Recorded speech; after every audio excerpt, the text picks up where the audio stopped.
Infinix GT30 Pro নিও না। ये भगवान क्या जुल्म है। ওয়েট, নিও না বলতে আমি এটা বলিনি যে একবারেই ফোনটা ভালো না, আমি মোটেই এরকম বলিনি। আমার বলার উদ্দেশ্য হচ্ছে এই ভিডিওটা দেখার পরে হয়তো তোমার মত চেঞ্জ হয়ে যেতেও পারে, কারণ আমি এই ভিডিওতে ইনফিনিক্স GT30 Pro থেকেও বেটার স্মার্টফোন তোমাদেরকে সাজেস্ট করব, ওর থেকে কম প্রাইসে। তোমরা ভাবছো যে এটা কী করে হতে পারে? GT30 Pro যেটা মানে ইনফিনিক্সের, সেখানে মানে ট্রিগার আছে, গেমিং ফোন, পিছন দিকে ভাই 8GB লাইটিং ফাইটিং দিয়ে মানে একটা ওভারঅল মানে ভালো ফোন, ডিসপ্লে ভালো, গেমিংয়ের জন্য মানে বেসিক্যালি গেমিংয়ের জন্যই ফোনটা বানানো। তো তার থেকে কম দামে কী করে বেটার ফোন হয়?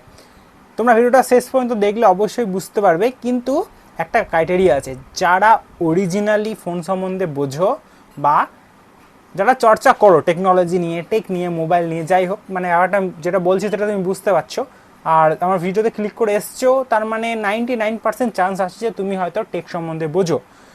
তাহলে ভাই এই ভিডিওটা তোমরা শেষ পর্যন্ত দেখো, আমি তোমাদেরকে নিশ্চয়ই এর থেকে বেটার ফোন, এর থেকে কম দামে বলবো।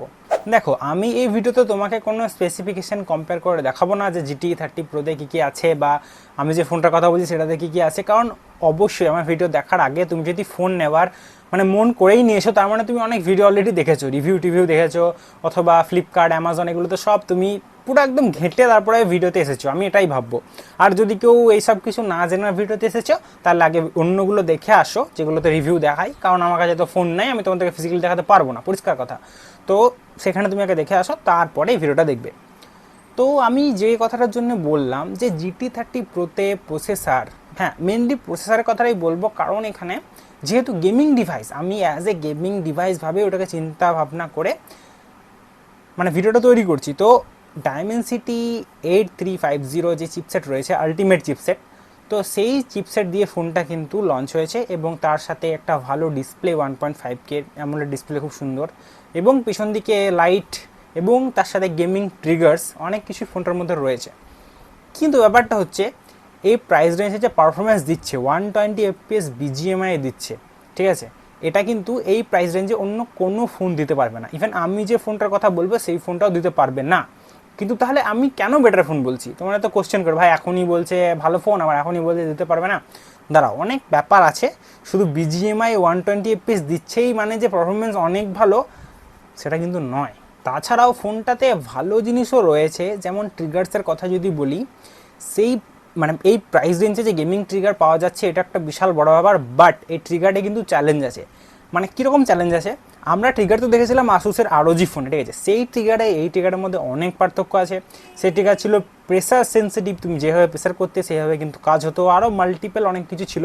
বাট এই ট্রিগারগুলো অনলি ফর মানে হয়তো টাচ অথবা প্রেসার তুমি ধরে রাখলে সেইটাই কাজ করবে, কোনো প্রেসার সেন্সিটিভ না, হয় তুমি ট্যাপ করবে বা ট্যাপ অ্যান্ড হোল্ড করবে।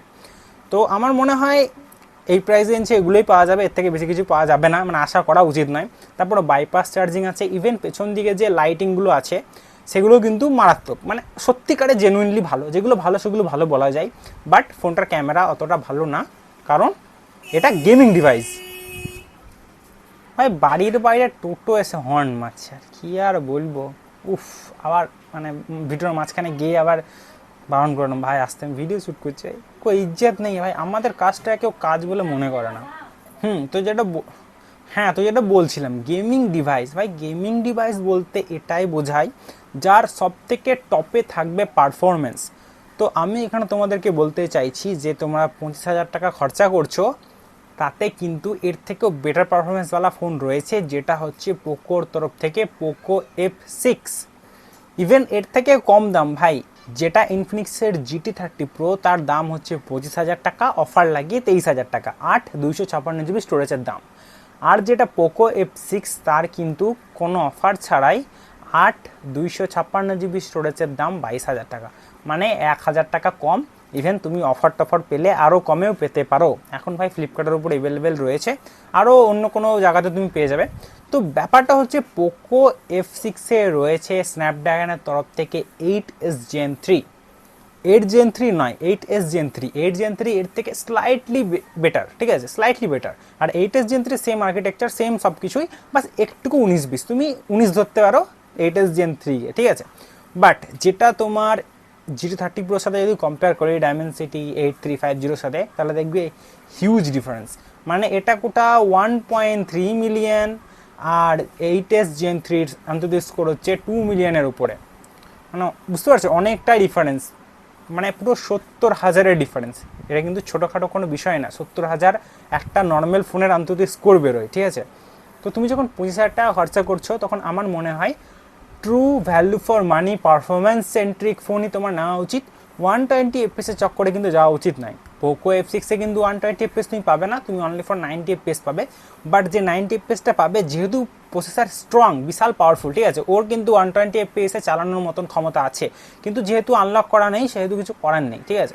কিন্তু তুমি যা পারফরমেন্সটা পাবে, সেখানটা তুমি কিন্তু র পারফরমেন্স পাবে এবং জেনুইন পারফরমেন্স পাবে। মানে কোনো কিছুর সাথে অপটিমাইজ করে বা কোলাপ করে কিন্তু এগুলো করা নেই, এগুলো জেনুইন। তুমি আসল খেলাটা কোথায় বুঝতে পারবে, দেখো যেরকম জনসন ইম্প্যাক্ট মতন গেম তুমি দেখবে যারা টেস্ট করেছে GT30 Proতে, তাদের কিন্তু 40 এফপিএস দিতে অবস্থা খারাপ হয়ে যাচ্ছে। কিন্তু সেম যখন তুমি 8s Gen 3-তে চালাবে, মানে পোকো F6-এ, তখন দেখবে 60+ এফপিএস তোমরা পাচ্ছ। এখানেই বোঝা যায় ভাই কোলাব না, ভাই অরিজিনাল র পারফরমেন্স কিন্তু পোকো F6-এরই বেটার। তো আমার বলার বক্তব্য এটাই হচ্ছে, তোমরা যদি কেউ একদম ট্রু গেমিং ফোন চাও, তাহলে ভাই পোকো F6 নিতে পারো। শুধুমাত্র যারা বিজিএমআই খেলবে, তাও আবার 120 এফপিএসেই খেলতে হবে এমন বলছি না যে ভাই পোকো F6-এ বিজিএমআই ভালো চলবে না। তুমি 90 এফপিএস যেটা খেলবে না, পুরো স্মুথ খেলবে এবং পুরো অপটিমাইজ, মানে কোনো রকম কোনো মানে জোরই পড়ানোর পারফরমেন্স, ওটার পক্ষে 90 এফপিএস চালানোর কোনো ব্যাপারই না। কিন্তু যেটা GT30 Pro, সেখানে কিন্তু কোলাপ টোলাপ করে অপটিমাইজেশন করে 120 এফপিএস আনলক করা রয়েছে। ইভেন এইখানে কিন্তু তুমি যখন অনেকক্ষণ ধরে লং গেমিং করো, তখন কিন্তু এফপিএস ড্রপের সমস্যা দেখতে পাবে, ঠিক আছে। তোমার বলার বক্তব্য এটাই হচ্ছে যে তোমরা চাইলে কিন্তু ভালো ফোনটা কিনতে পারো, যেটা আমি তোমাদেরকে বললাম। এবারে সব নিজের উপর ডিপেন্ডেড, ঠিক আছে। এবার পোকো F6-এ কিন্তু অত হাবিজাবি লাইটিং ফাইটিং ট্রিগার ফিগার কিচ্ছু নাই। এবারে তোমাদের নিজেদের পছন্দ যেরকম, তোমরা সেরকম কিনবে ভাই। টাকা তোমাদের, ফোন তোমাদের, পছন্দ তোমাদের। আমার শুধু জাস্ট ভিডিওটা, আমার জাস্ট বলার বক্তব্য আমি বলে দিলাম। ওর আগে তোমার ইচ্ছা। তো আমার ভিডিও এখানে শেষ করছি। যদি ভিডিওটা ভালো লাগে, অবশ্যই লাইক কমেন্ট সাবস্ক্রাইব করো। Bye bye. টোটোবেলাকে হর্ন মারতে বলে আসি, তারাও।